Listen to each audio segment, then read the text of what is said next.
Guys, এটা আমাদের next blog. আমরা কোচবিহারে আগে দেখা হচ্ছে। এখন আমরা আস্তে আস্তে প্ল্যাটফর্মের দিকে আগাচ্ছি। চলে এসেছি আমরা প্ল্যাটফর্মে।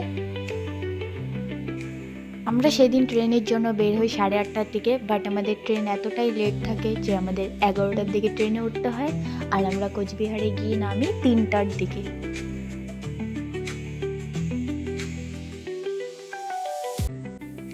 তো আমরা 3টার দিকে ট্রেনের থেকে নামি। 3টার দিকে ট্রেনের থেকে নামার পর যাচ্ছি এখন রাজবাড়ির দিকে।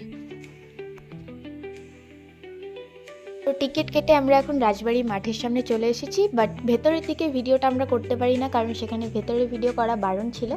তো আমরা ভেতরে দেখে বাইরের দিকে চলে এসেছি।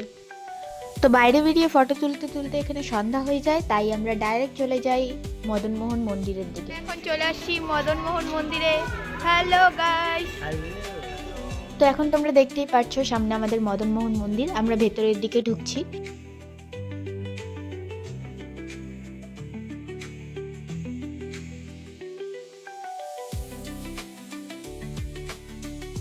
তো এখানে অনেকগুলোই ঠাকুর ছিল, তার মধ্যে একটা মূর্তি ছিল সোনার, কিন্তু সেখানে ভিডিও করা পারমিশন ছিল না, তাই আমরা করতে পারিনি। বাট কিছু কিছু ভিডিও আমরা করেছিলাম, তা তোমরা দেখতেই পাচ্ছ।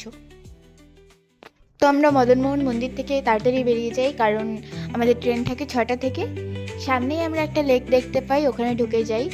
সেই জায়গাটা খুবই সুন্দর ছিল, আর ওখানে অনেক বড় বড় মাছ ছিল। যেহেতু অন্ধকার হয়ে যায়, তাই সেখানে মাছগুলো খুব ভালো মতো দেখা যাচ্ছিল না।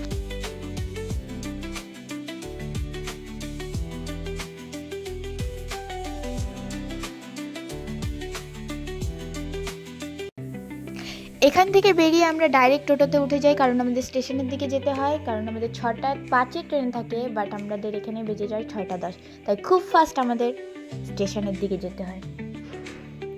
ট্রেনে ওঠার ভিডিওটা আমরা করতে পারি না, কারণ আমাদের ট্রেনের জন্য অলরেডি লেট হয়ে যায়, আর সেখান থেকে আমরা দৌড়ে দৌড়ে ট্রেনে উঠি।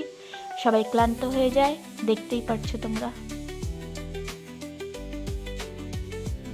কোচবিহারের ট্রিপটাতে আমরা প্রচুর পরিমাণে এনজয় করেই যাচ্ছি এখন বাড়িতে। দেখা হচ্ছে তোমাদের সাথে নতুন কোনো ভিডিওতে। That's it today, bye bye.